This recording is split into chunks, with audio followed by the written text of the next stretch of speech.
Hello, welcome. I'm astrologer Patrick Arundel. I'd like to tell you in a brief and concise way about what 2020 will hold for us all. I'd also like to share about my personal horoscope special offer, giving you the chance to buy a forecast for this year based on your time, date and place of birth with 30% off. But if you're new to my channel, I'd be honoured if you subscribed. Please click or tap on the bell notification symbol on the desktop version of YouTube. This is going to be an absolutely awesome year. But we need to go back to 2008 to really get the first inklings of what's going to peak on January the 12th this year between Saturn and Pluto. Because in 2008, Pluto, the planet of change, moved into the rather traditional and conservative sign of Capricorn.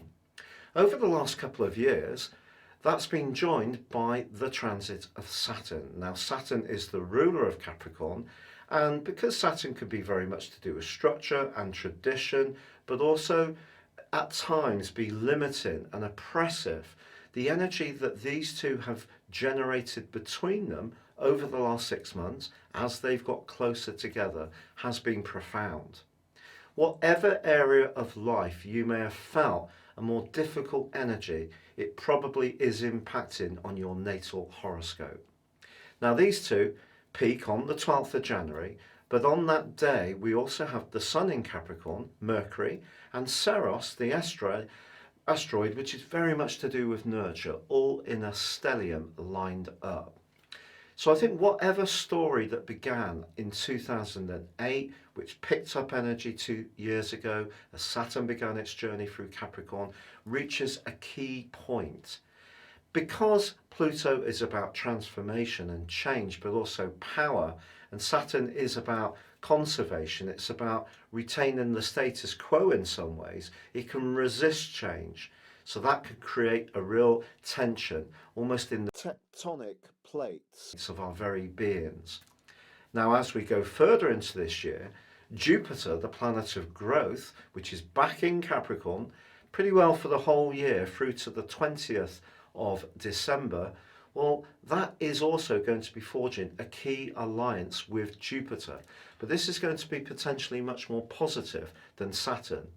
But of course, planets do go backwards. Jupiter for 4 months, Pluto typically each year for around 5. And from the 18th of March through to the 1st of August and the 15th of October through to the 29th of November, Jupiter and Pluto are pretty well side by side within an orb of 3 degrees. So this points towards real radical change. But Jupiter's about expansion, but it's technically in full in the sign of Capricorn. So how else are we going to feed our desire for new beginnings this year?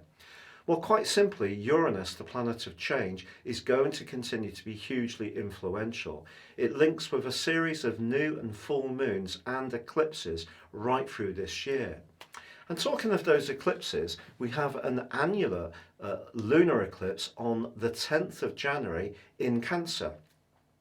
We then have a lunar eclipse in Sagittarius on the 5th of June. We have an annular solar eclipse on the 21st of June in the sign of Cancer, just 0 degrees right at the beginning. And then the best solar eclipse of the whole year occurs on the 14th of December, and that forges an amazing link with Mars, and it's in the sign of Sagittarius. But also this year we're going to have a 4-month period of Venus making its way through the energies of Gemini, which is really, really intriguing. That points towards a much more sociable vibration. And then in the second half of this year, there is an extended stay of Mars in its home zone of Aries, so for 6 months. Now, all of this will impact on each different zodiac sign in a different way. Please see the link beneath this video to view your individual zodiac sign for the year. But it's also important to remember that the structural changes that are going on are asking us to adapt, and the world is changing at such a fast pace, particularly in terms of the environmental debate, then all of us need to adapt. We need to flex. And that's really the key to this year's story. It is exciting, it could be challenging, but the one thing it won't be is dull, because with Uranus in the sign of Taurus, the very foundations of our existence, the earth, we need to be more innovative, we need to change, we need to adapt. And how this year will impact on you as an individual, you can find out by clicking the link beneath this video to order your 30% off special offer, personal horoscope forecast and character analysis. But for now, I'd like to wish you a very happy new year, all the best, and goodbye.